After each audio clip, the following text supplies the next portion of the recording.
ചേലക്കര സൂപ്പിപ്പടിയിൽ ഭാര്യഗൃഹത്തിൽ മകൾക്ക് പെരുന്നാൾ സമ്മാനം നൽകാനെത്തിയ പിതാവിന് ക്രൂര മർദ്ദനമേറ്റതിന്റെ CCTV ദൃശ്യങ്ങൾ പുറത്തായി. തിങ്കളാഴ്ച രാവിലെ 8 മണിയോടെയാണ് ദൃശ്യങ്ങൾ പ്രചരിക്കുന്നത്.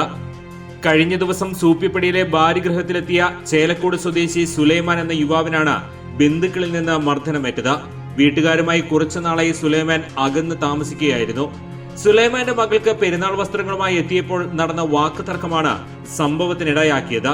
ഗുരുതരമായി പരിക്കേറ്റ സുലൈമാനെ ആശുപത്രിയിൽ പ്രവേശിപ്പിച്ചു. സംഭവത്തിൽ പോലീസ് അന്വേഷണം ആരംഭിച്ചിട്ടുണ്ട്.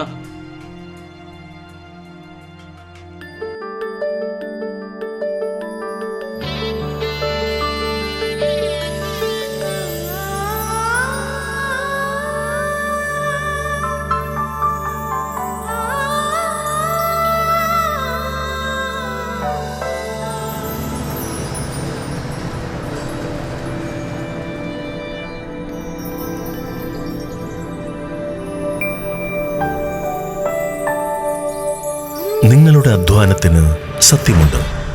ഞങ്ങളുടെ സ്വർണത്തിനും. Ishara golden diamonds, Kodungallur road, Triprayar. സ്വർണത്തിന്റെ സത്യം.